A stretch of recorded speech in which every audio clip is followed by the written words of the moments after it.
오늘은 로마서 5장 말씀 통해서 그리스도의 선물이라는 제목으로 같이 이제 은혜 나누겠습니다. 고대로부터 이 히브리인, 즉 유대인의 전통적 사상은 집단적 개인 사상이라고 할 수가 있습니다. 즉 한 개인의 의미를 독자적으로 찾는 것이 아니라 한 집단이나 공동체 속에서 그 의미를 찾는다는 사상입니다. 오늘날 세계 어느 민족보다 특히 유대인들에게 있어서 민족이나 지파 또 가문의식이 철저한 것도 바로 이러한 사상에 기인한다고 볼 수 있습니다. 따라서 전통적으로 유대인들은 내가 누구냐 이렇게 묻지 않고요. 내가 누구의 아들이냐, 누구의 후손이냐 이렇게 물었고 이에 대답하기를 저는 누구누구의 아들 혹은 누구누구의 손자, 누구의 몇 대 손입니다. 이렇게 대답을 했습니다. 우리 민족도 그렇죠. 누구의 자제신가, 춘부장이 누구신가 이렇게 물었습니다. 유대인들이나 우리 민족은 무엇보다도 자신들의 뿌리를 중요시했던 것입니다. 바울은 이런 집단적 개인 사상에 익숙해져 있는 사람입니다. 그 자신도 히브리인 중에 히브리인이요 또 베냐민 지파요 철저한 유대 랍비 교육을 받았던 사람이라고 스스로 자신을 고백했기 때문입니다. 이런 배경하에서 바울은 지금까지 자신이 논증한 이 죄악과 칭의의 교리를 종합하는 의미에서 아담과 그리스도를 각 흐름의 뿌리로 삼아서 예리하게 비교하고 대조함으로써 이 죄악의 보편성과 또 구원의 보편성을 강조하고자 했던 것입니다. 먼저 이 본문을 총론적으로 요약할 것 같으면요. 인류의 시조인 이 아담 한 사람으로 말미암아 죄가 이 땅에 들어왔고 우리 온 인류에게 들어왔고 예수 그리스도 그분 한 분으로 말미암아 모든 인류의 구원이 이루어지게 됐다고 하는 것입니다. 자, 그런데 이제 이와 같은 이 바울의 논쟁에는요, 두 가지의 사실이 전제되고 있어요. 첫째는 뭐냐면 원죄설입니다. 원죄설이라고 하는 것은 인류의 시조 아담의 원범죄가 모든 세대 후손들에게 그대로 유전되고 전가되어서 모든 인간은 태어날 때부터 다 죄인으로 태어난다고 하는 사상입니다. 시편 51편 5절에서 다윗도 내가 죄악 중에 출생하였으며 어머니가 죄 중에서 나를 잉태하였나이다 이렇게 말을 하고 있습니다. 따라서 원죄는 모든 구체적인 범죄 행위, 즉 자범죄라고 그러죠. 이런 자범죄의 원인이요 뿌리인 셈입니다. 이런 점에서 모든 인간은 본질상 근본적으로 부패하고 타락한 그러한 심령을 가지고 있고 스스로는 도저히 구원받을 수 없는 그러한 전적으로 무능한 존재입니다. 바울의 구원론은 바로 이러한 인간의 철저한 이 타락 그리고 무능에서 출발하고 있습니다.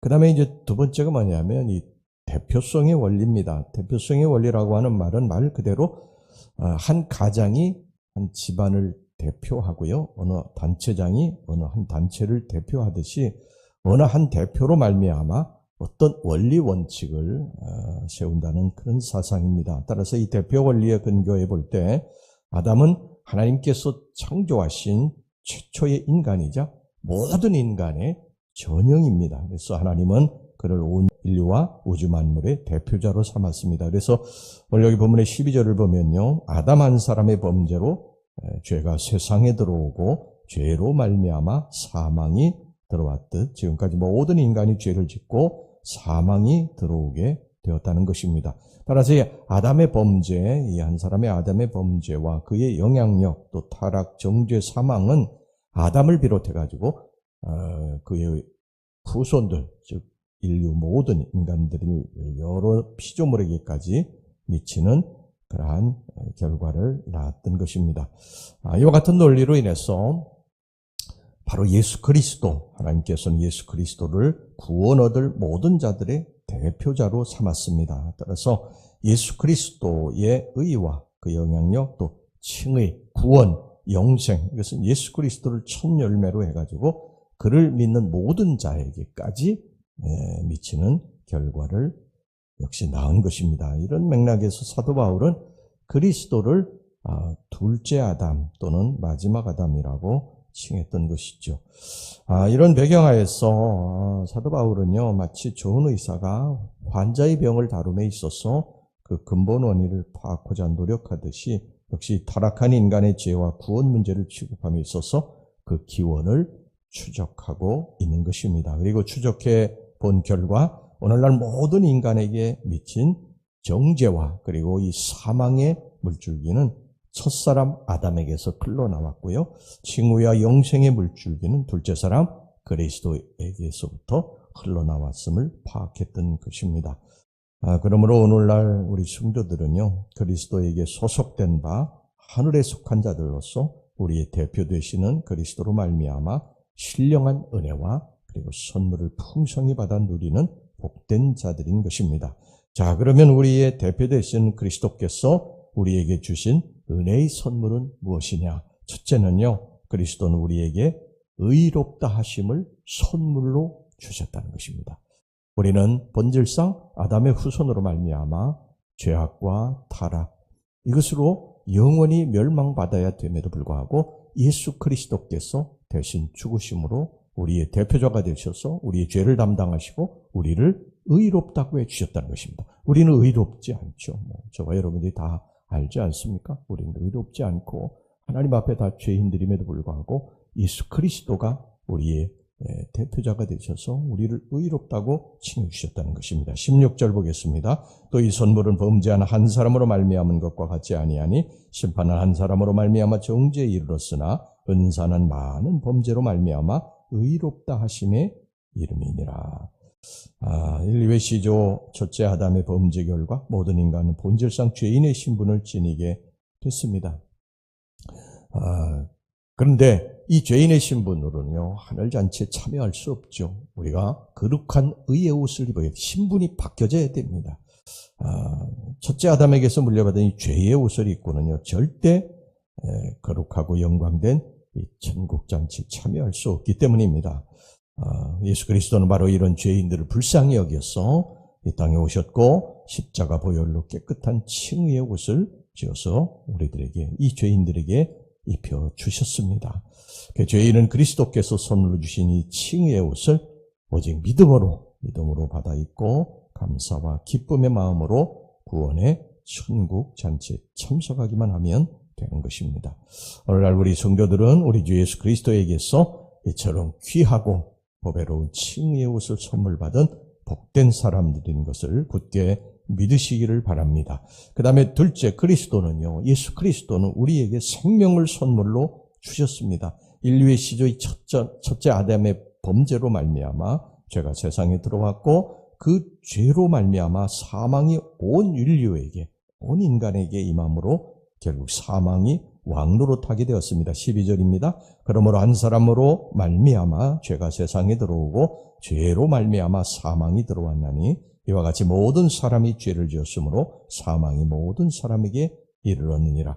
여기서 왕노릇한다라는 말은요, 지배한다, 통치한다, 그런 의미입니다. 즉 첫째 아담의 모든 후예들은 사망이 지배하는 사망의 노예가 되었다는 의미입니다. 여기서 사망이라고 하는 것은 1차적으로 흙으로 돌아가는 그러한 육신의 죽음을 의미하지만요, 근본적으로는 영원한 멸망, 즉 지옥으로 떨어지는 영적 죽음을 말합니다. 그러므로 첫째 아담을 대표로 하는 모든 인간은 본래 사망의 노예고 멸망의 후손이고 진노의 자식이었습니다.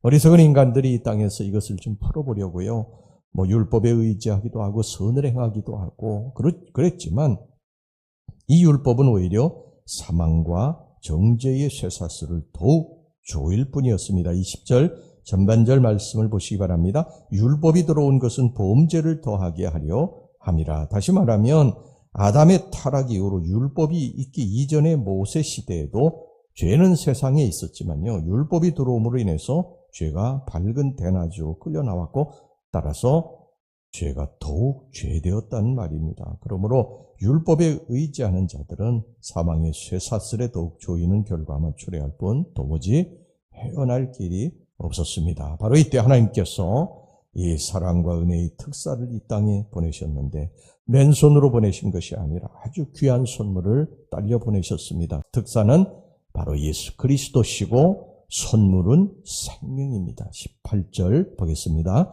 그런즉 한 범죄로 많은 사람이 정죄에 이른 것 같이 한 의로운 행위로 말미암아 많은 사람이 의롭다 하심을 받아 생명에 이르렀느니라. 곧 영원한 사망의 쇠사슬을 풀 수 있는 영생의 열쇠인 것입니다. 21절 보겠습니다. 이는 죄가 사망 안에서 왕노릇한 것 같이 은혜도 또한 의로 말미암아 왕노릇하여 우리 주 예수 그리스도로 말미암아 영생에 이르게 하려 함이라.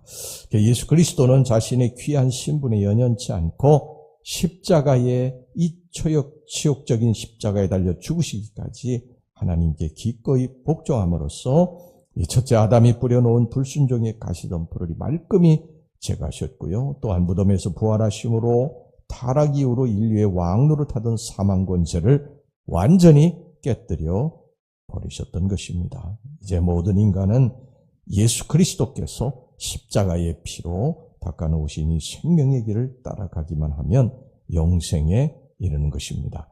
오늘날 우리 성도들이 예수 그리스도로부터 이 영생을 선물로 받은 사람인 것을 믿으시기를 바랍니다. 우리들은 예수 그리스도로 말미암아 죄사함을 얻은 거룩한 하나님의 축복된 자녀다. 이것을 항상 기억하시고 우리 예수님께 늘 감사하고 우리 이 땅에서 육신의 삶을 이제 짧은 시간 동안 살다가 이제 옮겨가게 될 것입니다. 그 옮겨가게 되는 것은 죄사함 받은 사람들이 가는 영원한 저 천국으로 우리는 옮겨가게 될 것입니다. 이 땅에서 그저 사는 날까지는 우리들의 예수님께서 우리들이 부탁하신 복음 전도하고 그리고 늘 선하고 거룩한 우리 주님의 자녀로 살아가다가 우리 주님이 어느 날 부르실 때 저 영원한 천국으로 칭의의 옷을 입고 세마포 옷을 입고 옮겨가는 이 거룩한 존재임을 항상 기억하고 살아가시기 주의 이름으로 축원합니다. 우리 기도하겠습니다. 하나님 아버지, 저희들에게 이 본절상 죄인으로 태어난 저희들에게 이 영원한 칭의의 옷을 거룩한 세마포 옷을 입혀주셔서 하늘나라로 옮겨주셔서 하나님의 거룩한 자녀 생명록에 이름이 기록된 하나님의 자녀 되게 해주셔서 감사합니다. 아버지, 이 땅에 사는 동안 하나님을 영화롭게 하게 하시고 주님이 부탁하신 복음 전도에 최선을 다하는 거룩한 백성이 되게 주시옵소서. 예수님의 이름으로 기도하옵나이다. 아멘.